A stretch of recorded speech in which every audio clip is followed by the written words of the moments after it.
Okay, I want to give you the answer to our number 2 episode of What's the Right Shot. And let's just go ahead and play this through real time here. Okay, now, a lot of you chose that what Jim should do here is to go ahead and play his backhand volley back over in, Cliff's alley over in here.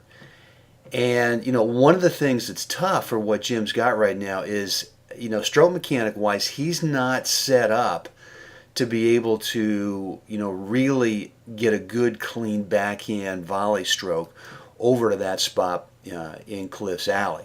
A lot of you also said, assuming that Cliff is going to sort of be moving back maybe to cover that shot, is that this would be a good place.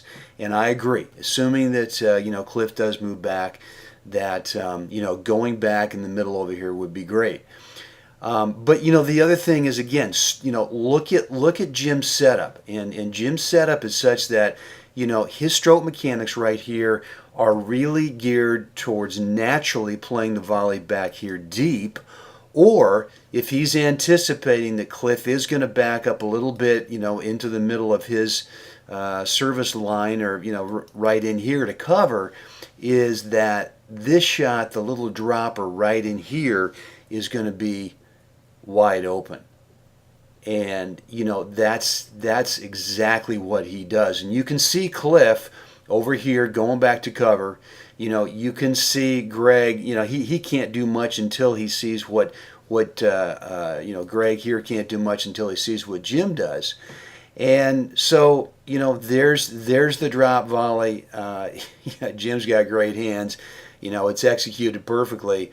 And so a couple things I want you to, have as a takeaway here. Number one, shot selection should be based on what are your stroke mechanics at that time? What are the natural stroke mechanics?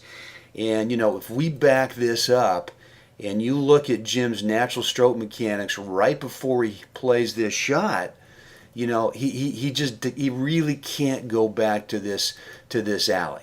And, maybe if he had a little more time footwork-wise, he could kind of get around. But for him to do that, he would really have to end up, over in this part of the court. And that's just too big a risk. So, the drop volley is really the great selection here, number one. But number two, how often are you practicing this shot?